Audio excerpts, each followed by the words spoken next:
A ver, gente. Lamentablemente se cortó y no tengo manera, salvo que me manden por mail el link, a ver si la tengo aunque sea 5 minutos. Ahí estamos. Vamos a ver si abre Leila. Ahora creo que sí. Gracias por bancar, gente espectacular, 400 personas de nuevo. Y vamos a ver si usamos el audio de la computadora. Leila, ¿estás ahí? A ver si aparece ahora.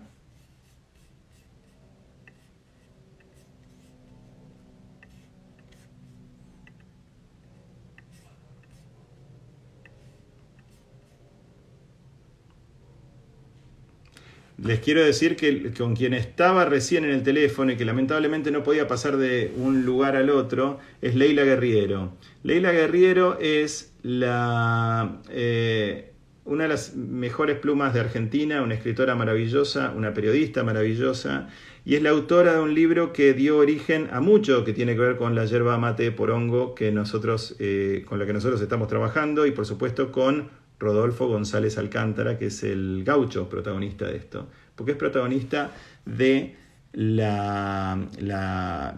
maravilloso ensayo y el libro que se llama Una historia sencilla, y les voy a mostrar la tapa, a ver, que está acá, de este libro que es de Leila y que se los recomiendo fuertemente. Y la idea era hablar, si hubiéramos tenido la posibilidad técnica de poder charlar con ella, hubiera sido fantástico, y estoy tratando de ver si se puede sumar. A ver, sí, Leila es lo más y ya sé que la quieren mucho y la verdad que me encantaría. A ver, Vic, si Leila se está sumando, mandame algún mensaje para ver si Leila está subiéndose al Zoom. Le tuve que cortar y estoy tratando de volver y me encantaría que ella estuviera, aunque sea nos puede decir hola ahora. A ver qué pasa. Sí, Google Meet es más fácil probablemente, un plomazo, sí, entiendo. A ver, Euge, Vic, si pueden fijarse.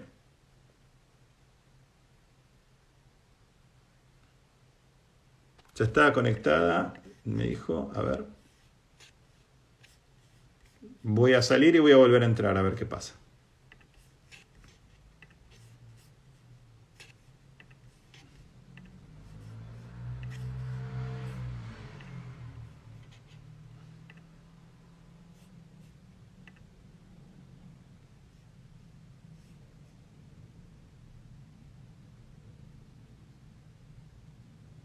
No, me parece que no está y en todo caso voy a tener que optar por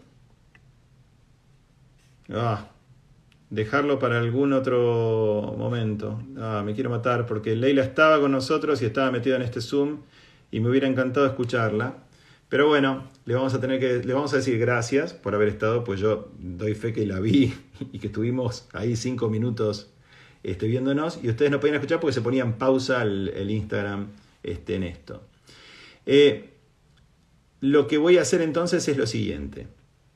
Vamos a terminar lo que estábamos charlando hasta acá y cual creo que es una buena operación y de vuelta le agradezco. Y Vic, Euge, les pido por favor que le agradezcan a Leila, que le pidan disculpas por el lío técnico. Y bueno, nada, veremos cuándo podemos hacer. A lo mejor en algún momento hacemos una extra en donde la subimos a Leila como la gente. Gracias.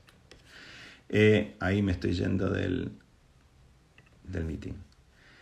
Quiero mostrar algo que me parece que por ahí presenta, o al menos nos presenta, una posible solución a todo este tema de las estrategias de frame psicológico, etcétera, etcétera, que se ponen un poquito complicadas. Ahora sí los voy a sacar los comments, porque hay muchos. Y ¿cuál puede llegar a ser un remedio para no preocuparse excesivamente de los famosos frames psicológicos? Excesivamente, porque siempre hay que tener en cuenta los frames psicológicos, pero no tener que preocuparse excesivamente. Tratar de ver si es posible trabajar simple, lo cual es ya lo dijimos, tremendamente difícil. Lo que yo les quería contar y quería que Leila les pudiera contar es que lo simple en realidad nos lleva a algo que es infinito, que es tremendamente profundo y que en definitiva es difícil de recorrer, pero accesible. Le voy a poner un ejemplo de un cortometraje que a mí me parece que es lindísimo, que tengo acá en el DVD, y que vamos a ver cómo funciona, que de alguna manera hace esto. Este es... sí, un corto que tiene que ver con una filmación de un concierto de un bolero muy, muy, muy famoso. Y la película es de un director francés muy conocido, que ustedes ya van a ver, que es Patrice Leconte.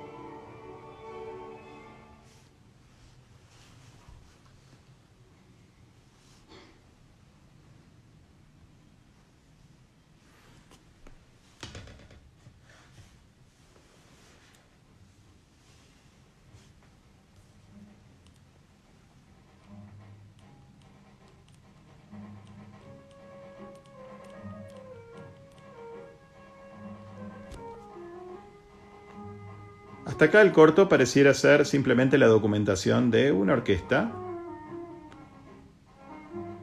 ensayando o, probablemente por cómo están vestidos, interpretando en público.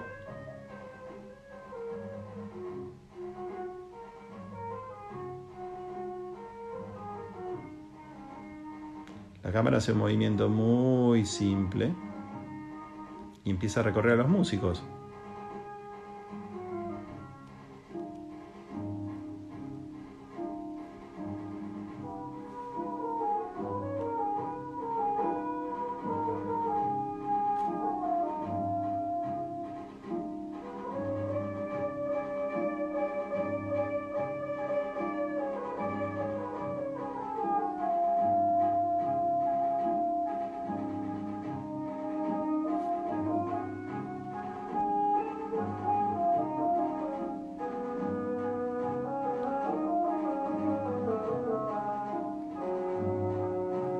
Y luego de este largo recorrido,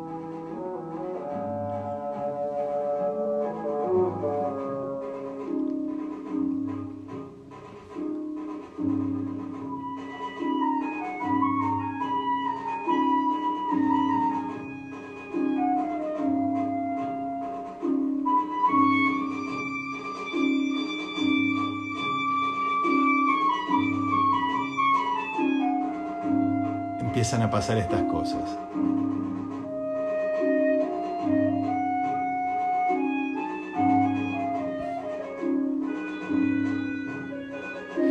Primero de todo se sabe reconocido por la cámara y presenta como una especie de primera, muy sutil complicidad con la gente que lo está mirando. Pero seguimos escuchando. También nos estamos dando cuenta que está aburrido, porque la parte que le toca es monótona. Básicamente no hace otra cosa que eso que está haciendo con ese pequeño redoblante.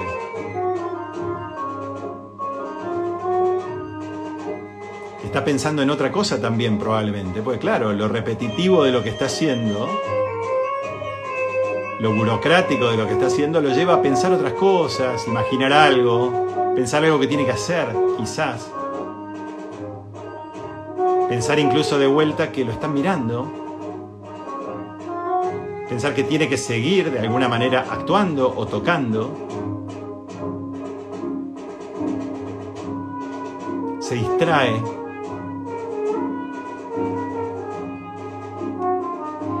Y ahora va a haber un momento en que reconoce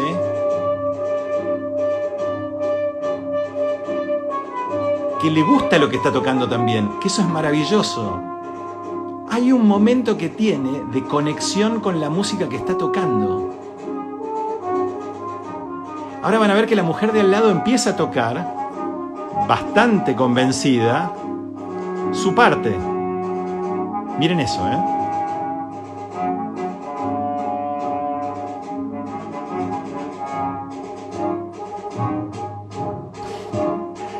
medio que se sorprende un poco, aunque él sabe, por supuesto, que ella va a actuar. Y vamos a darnos cuenta que a él también le pasa algo respecto de ella, y no se sabe muy bien qué le pasa. Se entusiasma un poco, se desaburre un poco. La cámara sigue en él hace rato largo.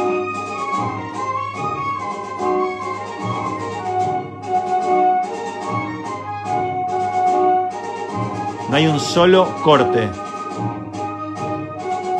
Hace rato que estamos con él, ¿eh? Y de alguna manera estamos con él y ella. Ahora empieza a ver alguna cosa más. Él hace mucho que toca lo mismo todo el tiempo. Y por supuesto, el bolero crece. Ahora él verdaderamente está en una.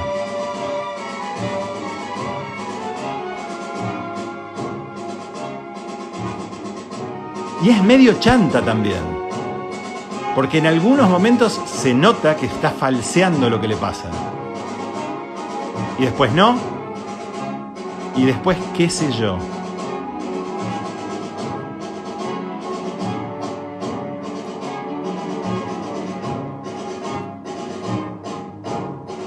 Bunker, ¿eh?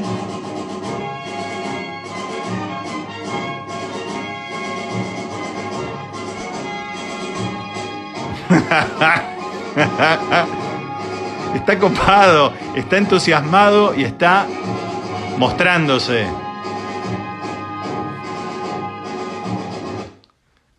¿Qué pasa con este corto? Yo les recomiendo que lo vean entero.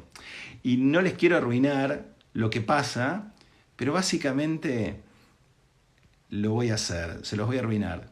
No pasa nada más que eso. Lo que se ve hasta el final de la pieza es a él. Y lo que se ve, que es genial de él, es lo infinito que es el comportamiento del ser humano y la enorme cantidad de cosas que ocurren. Entendamos que lo simple es terriblemente profundo. Miren, les voy a contar una anécdota personal que tiene que ver con un trabajo. Y este trabajo tiene que ver con un señor, y ahora vamos a entrar y le vamos a dar entrada, pero como hice el vivo de vuelta, y no puedo creer que siga habiendo 800 personas en esto, les quiero contar algo que me pasó una vez hace unos cuantos años con un tipo que ahora volvió a ser parte de las conversaciones con una serie de Netflix, que es este señor que está acá, llamado Michael Jordan. Hace, ¿cuántos años? En el año 2001, Michael Jordan decidió, así como se había ido del béisbol y había vuelto a los Chicago Bulls, quienes saben de básquet o saben de deporte recordarán que Jordan fue increíble en los Chicago Bulls, luego se fue al béisbol de una maniobra completamente rara, y volvió a los Chicago Bulls y ganó nuevamente a los Chicago Bulls en la NBA, y después dejó el básquet para volver por última vez. Y cuando volvió por última vez, lo que quería es que Nike y Jordan, su propia marca, relanzara o sacaran un spot o alguna cosa en donde se contaba que había vuelto, que volvía al básquet. Wieden and Kennedy en ese momento, a través de la oficina en New York, había hecho qué sé yo cuántos, pero habían sido aproximadamente 80 guiones. Y yo había llegado hacía poquito. Mi conocimiento de Jordan y los Chicago Bulls venía por Paenza nada más, ¿eh? No tenía la menor idea, aparte de esas nociones que Paenza, muy piolas que Paenza había dado a los argentinos, no tenía más idea. Bien, resulta que presenté un guión y les pedí a la gente de Jordan que le enviaran ese guión a Jordan a ver qué les pasaba. El día siguiente a ese día, Jordan contestó, después de 3 meses de haber dicho que no quería hacer nada, que eso lo quería hacer. ¿Y qué creo que tuvo esa idea que hizo que él la quisiera hacer? Que era muy simple y que representaba... ¿Es un excelente, grandioso spot? No, pero es muy sincero. Y básicamente, ¿qué consiste? Consiste en él parado, y ahora les voy a mostrar. Es lo más simple que hay en el mundo y salió en el medio del Super Bowl. Es la nada misma, ¿eh? Consiste en hacer combinar a él haciendo picar la pelota de básquet. Se escucha su corazón. Y en un momento determinado, el ritmo del pique de la pelota y el ritmo de su corazón empiezan a ser armónicos. Eso es todo lo que pasa. Esa es toda la idea. Y al final de todo esto se escucha una voz de él que dice, "That's why". O sea, explica básicamente por qué volvió al básquet. Esto es el recurso de aquel spot. Es la primera vez que les estoy mostrando publicidad en estas clases.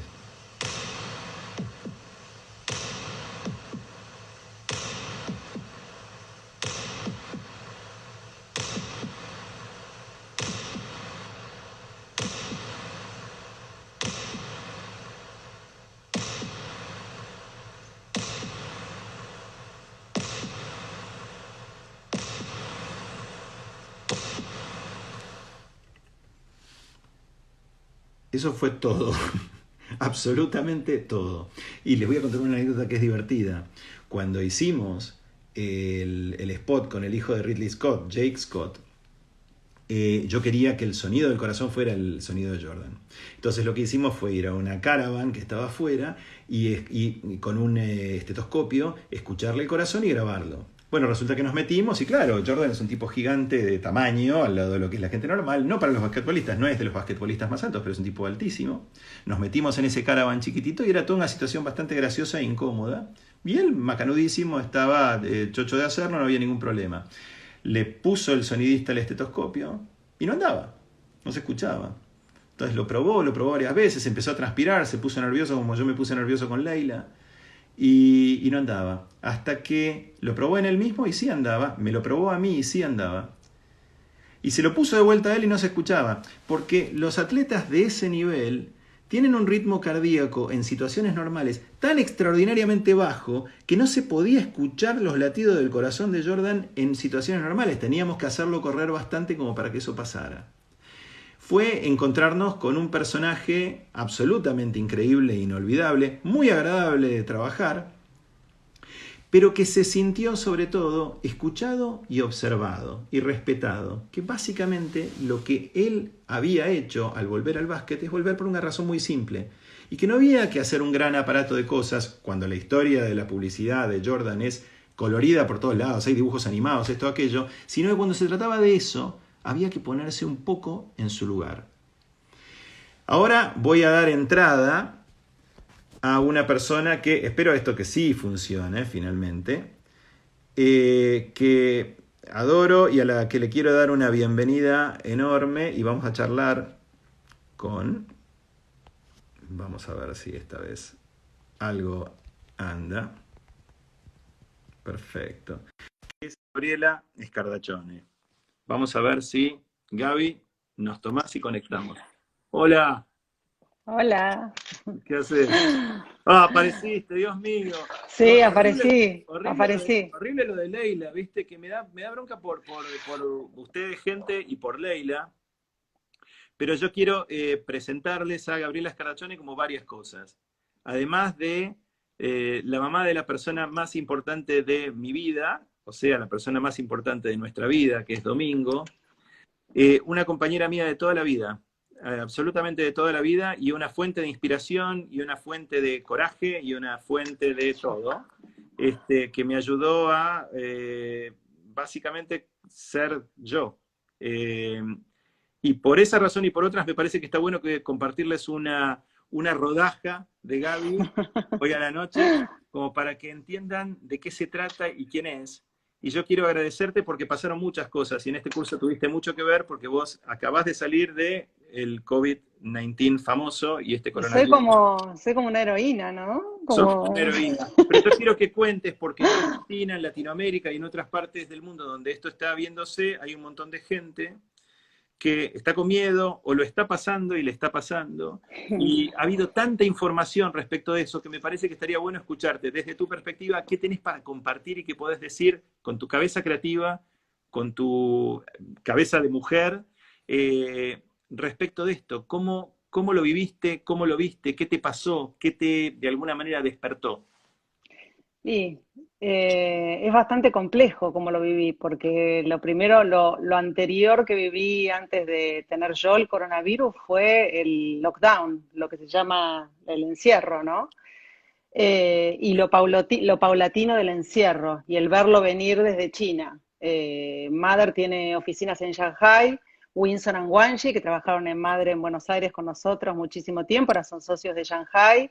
Sí. Y yo me acuerdo a fines de febrero que hablé con ellos por un tema de trabajo y claro, estaban en la casa. Y yo digo, ¿qué hacen, chicos? ¿Cómo están? Y nada, estamos hace 20 días en lockdown. No podemos salir de casa, salimos cada 15. Y yo no lo podía creer. Me acuerdo la impresión que me dio eso. La claustrofobia. No, no, la impresión que me dio de, pero ¿qué quiere decir que están en lockdown? Que no podemos salir de casa, que no nos dejan salir de casa. Y yo, claro, lo veía como lejano, pero por otro lado empezaba a ver que había protocolos en Mother de no dar la mano más. Y era todo tan raro, todo tan extraño, y de repente no podías dar más la mano, y de repente si tocabas un picaporte tenías que pasarle alcohol en gel. Y todo empezó a ser como muy, muy extraño, hasta que, bueno, finalmente llegó el momento en el que no pudimos salir más de casa. Y no podés salir más de casa y tomás las precauciones. Yo no tomé tantas como vos, por No, eso me lo es agarré. uno de los problemas, por eso lo agarraste. No usabas guantes, no te ponías barbijo, no lavabas las cosas No, que llegaban del delivery. sí, pero esa soy yo también, esa soy Ujú. yo. Yo la verdad que sí, no lavaba las cosas, tenía mi protocolo, que era que las cosas llegaban del supermercado y las lavaba cuando las usaba, porque la verdad que no podía tolerar la idea de recibir un delivery y tener que ponerle alcohol a todo con una cuestión como de pánico. Y por otro lado también sentía que si me agarraba no me iba a pasar algo grave. La verdad que tengo una cosa medio omnipotente.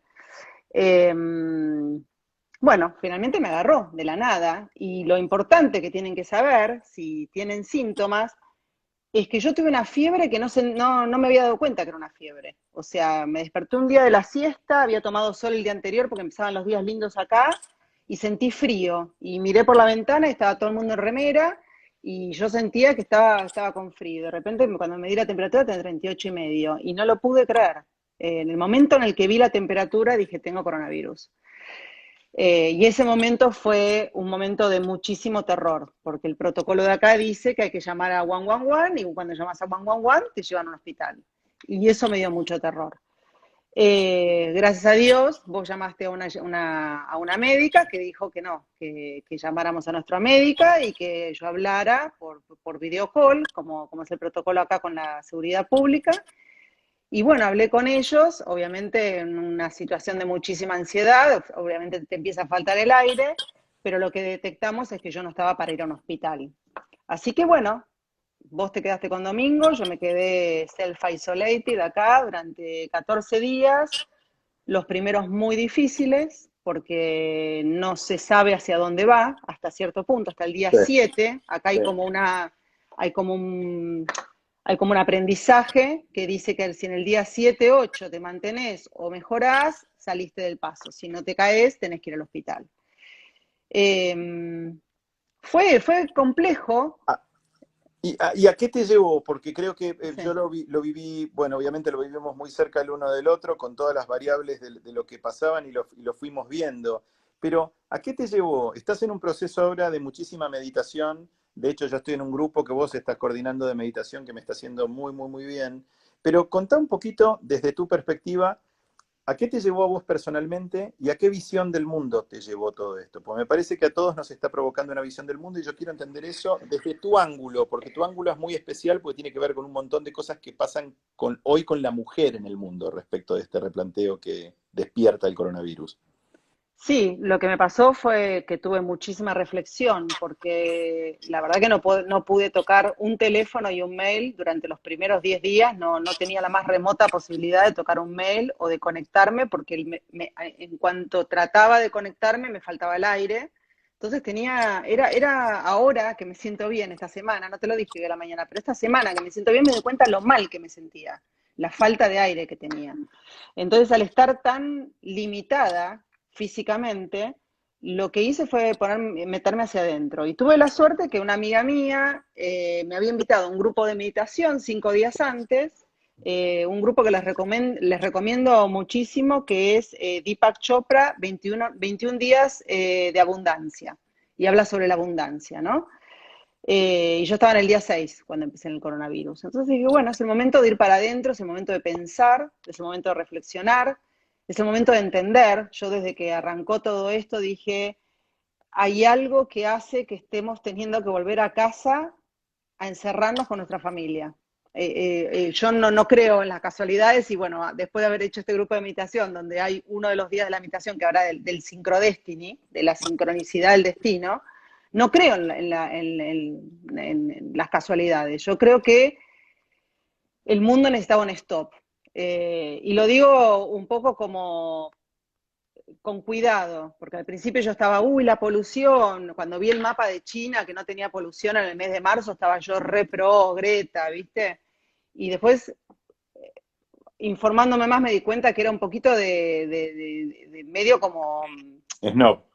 medios no, porque hay un montón de gente, por supuesto que como en toda crisis, como en toda pandemia, como en toda guerra, la gente más pobre es la que más sufre. Entonces digo, bueno, no sé si se necesitaba esto para tomar conciencia que tomarse un avión para ir a un meeting de 1 hora y volver no tiene ningún sentido. Todas esas cosas son las que empecé a pensar. Y a vos te pasaron dos cosas, Gaby. Vos fuiste jurado del One Show, por un lado, y te Sí, metiste en online. TED, y vos te ibas a ir a TED este año, y Sí, entonces estuviste en TED online con algunos de los mejores cerebros que estaban hablando de este tema al mismo tiempo, poetas, etcétera, etcétera. O sea, fue un sí, fue proceso y un hermoso. momento de una cantidad de cosas que te pasaron todas juntas extraordinarias. Al mismo tiempo, vos observaste algo sobre el liderazgo de la mujer. Una de Sí, las charlas de TED habla sobre los valores de la mujer. Me gustaría escucharte en estos últimos 5 minutos que vamos a tener con vos sobre sí. por qué crees que no solo la mujer, sino los valores de la mujer son la representación de quizás el único futuro posible. Ahora yo sí lo estoy diciendo como opinión esto, ¿eh? Pero Está quiero bien. escucharte a vos. Sí, te lo voy a decir en 3 minutos porque sé que me queda poco tiempo y quiero después leerles una carta que me encantó, que creo que es lo que cierra el tema este. Yo no creo en los valores de la mujer, yo creo en los valores femeninos y en los valores masculinos. Y los valores que la gente, el mundo está pidiendo en función de esta charla de TED y este señor que se llama John Gersema, que hizo un TED Talk que se llama The Athena Doctrine, después te lo voy a pasar para que vos, Carlos, le pases a los chicos. Él habla de la importancia del leadership de los próximos 20, 30 años en función de los valores femeninos. ¿Qué son los valores masculinos y los valores femeninos? Los valores masculinos ya sabemos cuáles son: la agresión, el orgullo, lo analítico, lo decisivo, lo independiente. Y en lo femenino está más lo razonable, lo colaborativo, lo leal, lo flexible, lo expresivo, lo paciente, lo intuitivo. ¿Qué quiere decir esto? No quiere decir que todas las mujeres tienen que liderar el mundo. Quiere decir que ojalá los hombres puedan tomar esos valores, puedan tomar esos valores femeninos y los puedan embrace, los puedan como celebrar. Y creo que el COVID, en ese sentido, hace un poco eso. Sí. Porque creo que nos dio a todos, a las mujeres y a los varones y a los niños, a mi hijo de 10 años, la posibilidad de pasar 2 meses en casa y de empezar a compartir actividades, a lavar platos, a tener que lavar tu propia ropa, hacer una cama. Entonces, siento que hay algo que va en algún momento a hacernos entender por qué tuvimos que pasar por esta desgracia. Cuando yo lo veo a Trump ayer en una conferencia de prensa maltratando a una mujer a una Sí. periodista china, diciéndole que se tiene que callar la boca, Sí, sí, digo, pregunte, que si pregunte a China por qué. Sí, sí, sí. claro, si este COVID lo tuvimos que traer para que los Trumps, los Bolsonaro, los Putins del mundo no se tengan que erradicar, bueno, quizás son como las guerras, ¿no? Y Tuvo para, un y, sentido. y para subrayar el mejor gobierno probablemente que ha habido esto, que es el gobierno de Nueva Zelanda, de una mujer, primera ministra, que hizo dos cosas que Mario Riorda el otro día en una mesa redonda que yo tuve en Rosario, que me pareció muy, muy interesante su comentario, que es no tenerle miedo al miedo. ¿Qué quiere No, decir esto? Que ella comunicó miedo. Ella no tuvo problema en decir, hay que tener miedo. Y es más, probablemente haya que tener pánico. ¿Viste la cosa que dice, no tenga pánico, tenga cuidado? No, no, no. En este caso, ella, de una manera muy candorosa, muy inteligente, muy transparente y muy inspiradora, dijo, hay que tener miedo. Y no tuvo ningún problema en decirlo y explicó claramente eso. Y la gente se agarró muy fuertemente de ese mensaje. Muy interesante porque parece contraintuitivo. Cuando uno dice, inspiro miedo, la gente sale corriendo. Y acá ella dijo, no, no, no, si inspirás miedo, la gente lo va a pensar. Y creo que no subestimó a nadie. Me parece que hay algunos de esos valores que tienen que ver con que dicho por una mujer contiene cuidado. pero qué lindo hubiera sido que lo hubiera dicho un hombre. Ah, Qué lindo que en vez de una mujer diciendo el ratón Pérez y el conejo de Pascua son trabajadores esenciales, le hubiera dicho un hombre. O que, como por ejemplo la primera ministra de Dinamarca que dio una conferencia para niños y les dijo, es normal estar asustados. Qué lindo que hubiera sido un hombre.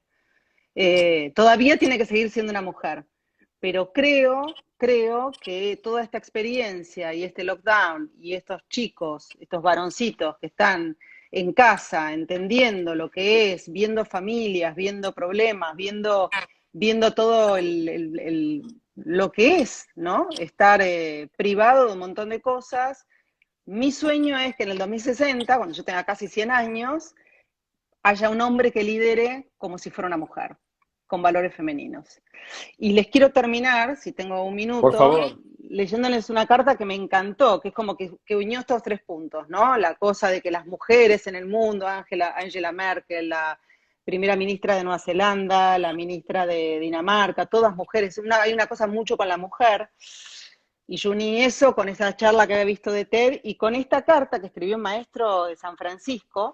Acá hubo toda una cosa al principio cuando empezó el lockdown, acá hay como una cosa con la educación y las madres y una obsesión porque el homework y porque esto, y hubo todo como una cosa de mucho nervio de qué iba a pasar con estos chicos, cómo se iban a trazar los A-levels y esto, que entonces no van a entrar a Oxford y Cambridge.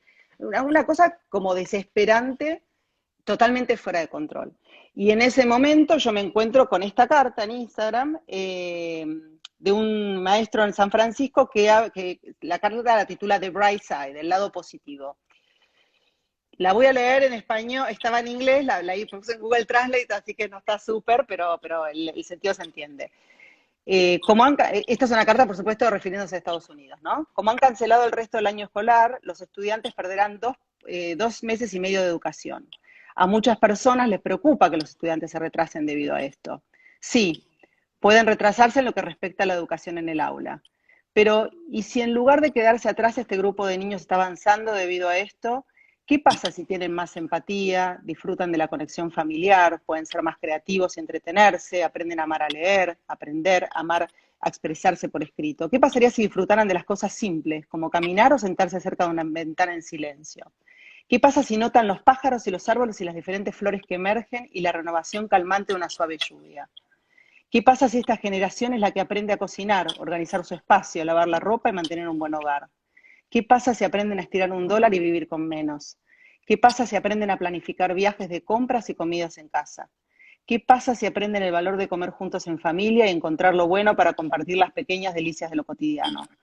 ¿Qué pasaría si ellos son los que otorgan un gran valor a nuestros maestros y profesionales de la educación, bibliotecarios, servidores públicos y los trabajadores de apoyo esenciales previamente invisibles como los conductores de camiones, tiendas de comestibles, cajeros, logística, trabajadores de la salud y su personal de apoyo, solo por nombrar un poco de los millones que nos cuidan en este momento mientras estamos protegidos en el lugar? ¿Qué pasa si entre estos niños surge un gran líder que tuvo el beneficio de un ritmo más lento y una vida más simple para aprender realmente lo que realmente importa en esta vida? ¿Qué pasa si están por delante? Hermoso, Y eso hermoso. a mí eso me da un optimismo, una Oh, ilusión, la oh. aparición de una nena de 13 años que quiere cambiar el mundo, Greta Thunberg, Y la puede. idea de que mi hijo, su heroína es ella y no es ninguna persona que está en la televisión ganando fortunas de plata. Yo creo que el saldo tiene que definitivamente ser positivo. Nosotros tenemos que poder aprender. Y nosotros como comunicadores tenemos la obligación de concientizar a las compañías de que el mundo que estábamos viviendo no era sostenible. O sea, No era normal, no era no era sostenible. Si alguien normal. trabaja para una aerolínea en el próximo año, lo que les tiene que decir es que hagan lo que hace KLM, que pone en su página web la opción, antes de que buquees el vuelo en avión, la opción de tren, para que la evalúes por lo menos. Hay un tema que tiene que ver con nosotros tenemos las herramientas para cambiar esto. Ojalá podamos y ojalá no seamos egoístas o greedies o mezquinos. Gaby, me parece que te ganaste el pasaporte para poder armar. Y yo te voy a decir que le deberías hacer un Gabriela gratis en los martes, los lunes. Los jueves no los Wow. agarro, no sé, siento que simbólicamente le pertenecen a Bayala gratis, pero va a estar buenísimo. Y yo ya doy el tráiler de lo que creo que le vendría muy bien a un montón de gente. Si tienen ganas, lo pueden pedir en los mails y demás. Y si se arma un grupo, a lo mejor la forzamos a que Gaby se mande un Gabriela gratis en algún momento. Quizás Gracias. por Zoom, porque me gusta ver las caras a mí. Para charlar con la gente probablemente. Te Sí. mando un beso enorme. Te Chao, agradezco. buenas noches. Chao Chao. a todos. Chao, chao. Un placer. Chao. Eh, y me quedo con ustedes 5 o 6 minutos más para decirles un par de cosas y para cerrar la charla de hoy. A ver, voy a cerrar este. Perfecto. Para decirles un par de cosas más. Primero, cerrar la clase, no poder creer que sigue habiendo 817 personas metidas acá. Decirles que se termina este curso, que disculpen las torpezas que vienen con esto, pero bueno, las intenciones son las mejores. Ojalá que a lo mejor podamos filmar un pequeño videíto que podamos tener de Leila, para de alguna manera tenerla en estas clases como hemos tenido a otros. Hubiera sido lindo tenerla en vivo y tuvo la enorme disponibilidad de correrse 15 minutos de lo que estaba haciendo, que era muy importante para estar. Estuvo y no la pudimos tener, así que les pido disculpas a Leila y les pido disculpas a ustedes. Y simplemente lo que quiero es cerrar con algo que veníamos hablando antes y que creo que Gaby redondeó mejor de lo que yo lo había hecho en tanto tiempo, y es esta noción de lo simple como posibilidad de reducir las maniobras. Reducir las maniobras, o sea, reducir el aparato alrededor de lo que hacemos todos los días y la cantidad de energía que le ponemos a convencer a otros, a torcer voluntades, etcétera, etcétera. Pero yo lo que creo que los puedo dejar es con algo que me parece que puede venir bien. A veces alguna gente, cuando se pone a laburar en lo simple, y me incluyo a mí mismo, se pregunta, ¿pero dónde está lo simple? Y yo creo que sé dónde está lo simple. La mayoría de las veces, lo simple está atrás. Miren, a ver si me sale. A veces lo simple... A ver si sale. A veces lo simple es como esos stickers que nos pegan en la espalda que dicen boludo.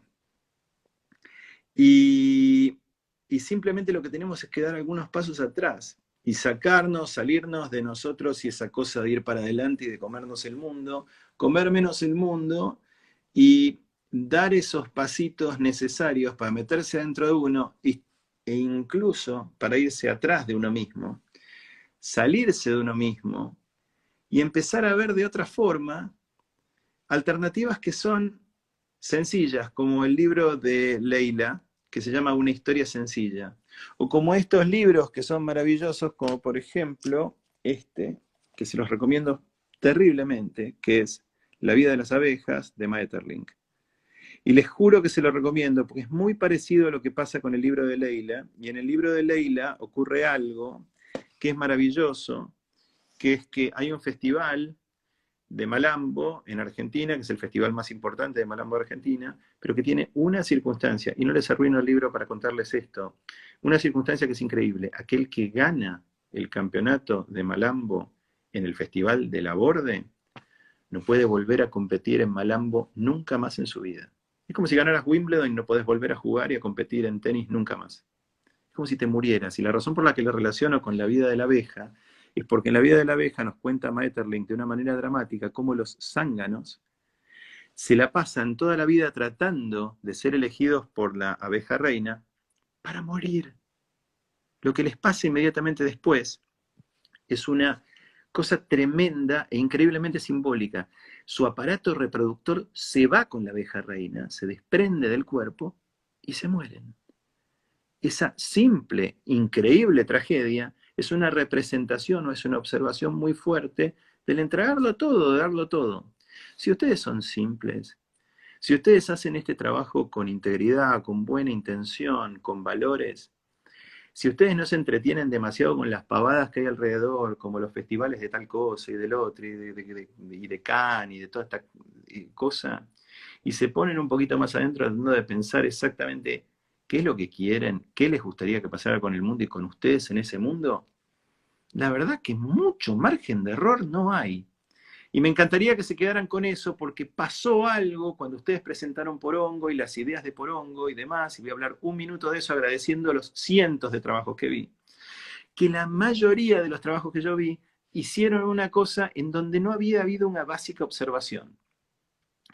Muchos de ustedes hicieron, no tengo un porongo que hacer, ¿qué porongo tomo hoy? ¿Qué porongas son las otras hierbas? Y si hacemos porongo.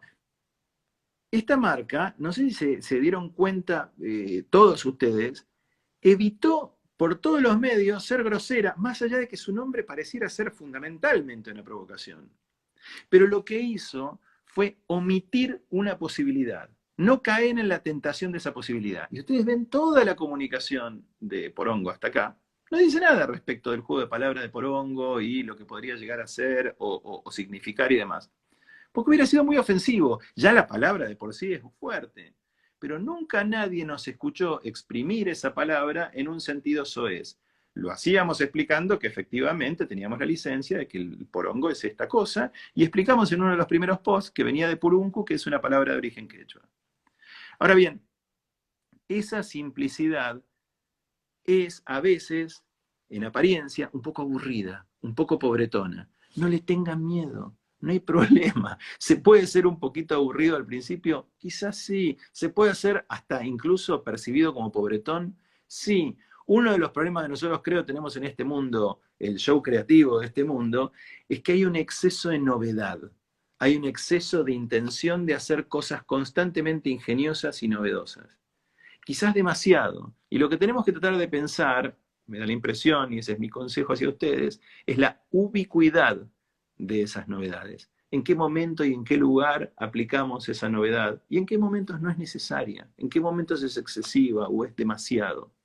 Y hagan una cosa que mi viejo, si pueden, me enseñó, y mi viejo era un arquitecto, y yo se los dije en algún texto, que era un enorme calculista de estructura. Mi hermano, José María Bayala, es un gran, gran dibujante, artista y un gran arquitecto, y a mí me hubiera gustado ser arquitecto y no fui.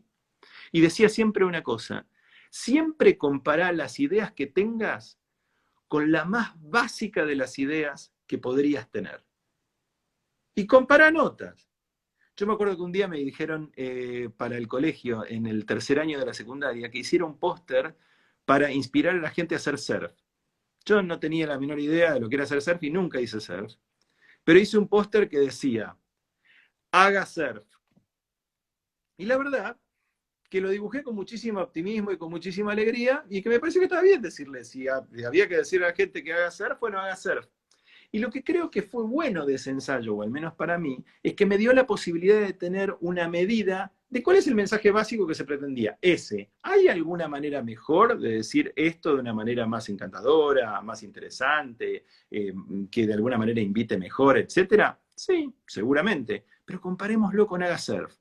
Decía una cosa Hemingway que estaba muy buena, que él laburaba en una oficina de redacción de un medio de prensa, que son muy crueles esas oficinas, y que tenía un jefe de redacción, y el jefe de redacción les ponía a todos un cartel. Antes de que se sentaran, todos miraban ese cartel y el cartel decía, escriba simple y claro, no se haga el artista. Hemingway decía que si el sol sale, hay que escribir, el sol sale, y dejarse joder. Porque eso te va a llevar a esforzarte respecto de qué es exactamente lo que estás contando. Por supuesto que hay manera de decirlo más lindo, sí, hay poemas hermosos que hablan sobre la salida del sol y que son muchísimo más interesantes porque pasan por el way, como decíamos antes, por la manera de decir cómo salió el sol. Pero en algunas formas de narrativa conviene pensar estructuralmente en lo más simple y empezar a comparar desde ahí. Les recomiendo hacer ese ejercicio, como también les recomiendo hacer lo que algunos otros hicieron en el trabajo de Porongo, que es, hicieron cosas y las probaron. Algunos hicieron jingle y otros, muy poquitos, pero muy, muy poquitos, hicieron una cosa que a mí me encantó, como Martín Bonadeo, que lo hizo y me mandó un mail que dijo, che, vos decías que es necesario más followers. ¿Son necesarios más followers?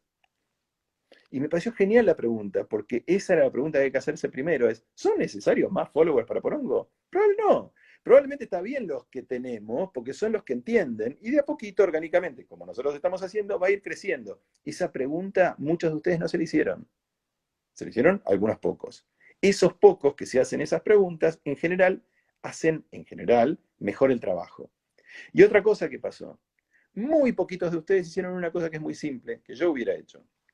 Si alguien me está pidiendo, che, ¿no podés inspirar a alguna gente a que se sume a esto? Por ahí habría que mandar un WhatsApp a algunos amigos para probar. Si lo escribo de esta manera, la invitación, che, está buena el Instagram de Porongo, que es una yerba, qué sé yo, mírenlo, ja, ja, ja, ja. A ver qué pasa. Otro es, che, vi un Instagram que no sé qué, a mí me da fiaca, pero este no estaba tan mal. Y ver qué pasa con el downgrading del statement, como dicen acá, o bajarle los decibeles a lo que se dice y decirlo tranquilo, a ver si se engancha alguien. Y empezar a probar. ¿Quiénes se subieron de los que dije esto? ¿Quiénes se subieron o no se subieron de lo que dije? Es fácil, se testea. Esas son algunas de las experiencias mínimas que a veces vale la pena tener. Les cuento lo último y con esto los dejo. Había una agencia de publicidad que hacía comedia muy bien en Nueva York, que se llamaba Cliff Freeman. Y hacían un experimento que era muy parecido al que hacían los guionistas de la Warner en dibujos animados. Ellos decían, gorila camina por cornisa, pisa una banana. Entonces, y 20 escritores decían todas las cosas que pasaban después que el gorila se caía. O sea, que el gorila se resbalaba y caía con sonido de avión de la Segunda Guerra que se estaba por estrellar. Esa es una idea. Cliff Freeman hacía lo siguiente. Hombre hace un camping, ¿sí? En un bosque. Ese hombre en un bosque se encuentra con un oso. El oso lo mira. 5, 6, 7 redactores tiraban cosas que hacía el oso. Uno de los 7 redactores tiró una cosa que es bastante graciosa. El oso lo mira al hombre y lo vomita en la cara. No se entiende muy bien por qué lo vomita en la cara, pero lo vomita en la cara. El efecto es muy gracioso cuando uno lo ve.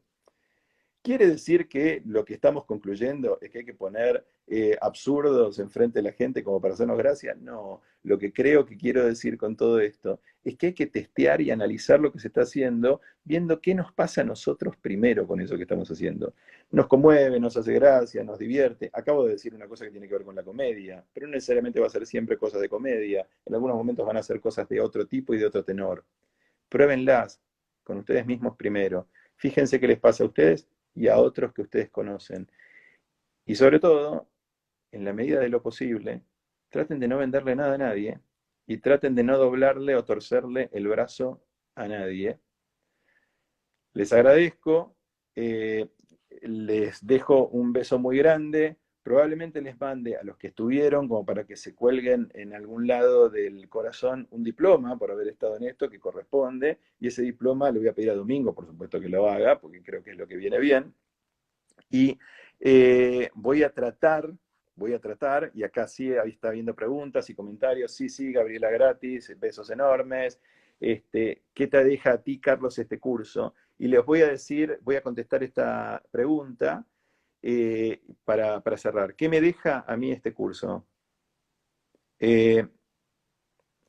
Mark Edmundson, que es el autor de un libro que recomendé, que sobre todo tiene un libro que está metido adentro de Heart of Humanities, que se llama Why Teach, dice que cada vez que quiso aprender algo, lo que hizo fue enseñarlo. Que esa fue siempre su mejor estrategia. Cuando estaba curioso con algo, salía corriendo a enseñarlo, porque sabía que al hacer eso iba a aprender de los demás, de lo que le dijeran, de las críticas, de los comentarios. Eso es lo que hice. En este momento tan raro en el que me estoy replanteando todo en la vida, como todos nosotros, por supuesto que me estoy replanteando mi relación con lo que he estado haciendo durante tantos años.